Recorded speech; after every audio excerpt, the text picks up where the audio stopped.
faafayna dheeraad ayaa ka soo baxaya ciidamo boolis oo saaka gudaha u galay xarunta wasaaradda arrimaha dibadda Soomaaliya si ay u soo xiraan wasiir ku-xigeenka wasaaradda arrimaha dibadda Soomaaliya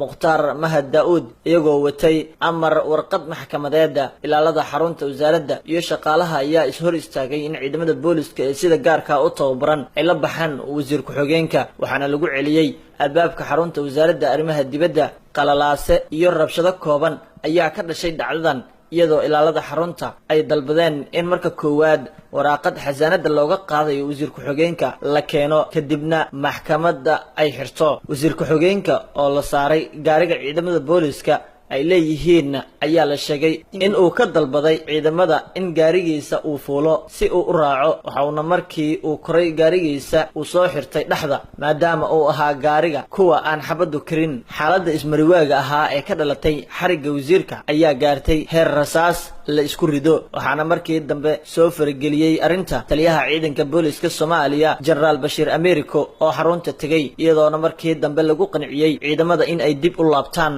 waxaana haatan kulan u socda wasiir ku-xigeenka wasaaradda arrimaha dibadda taliyaha ciidanka booliska iyo agaasimaha wasaaradda taasoo looga hadlayo dhacdada ka dhalatay xariga wasiirka iyo isku dayga la doonayay in lagu xiro wasiir ku-xigeenka lama oga ujeedka dhabta ah ee xariga hase ahaatee waxaa la sheegay inuu jiro muran u dhaxeeya wasaaradda maaliyadda iyo wasaaradda arrimaha dibadda oo ku aadan lacago wasaaradda soo gala oo wasaaradda maaliyadda ay dalbatay in la soo wareejiyo waxaana maalmahan socday baaritaano xafiiska hanti dhowrka guud uu ku hayay xarunta wasaaradda arrimaha dibadda waxaana loo sababeeyay warqadda amarka maxkamadeed ee ay wateen ciidamada booliska in ay la xiriirto arinta iyada ah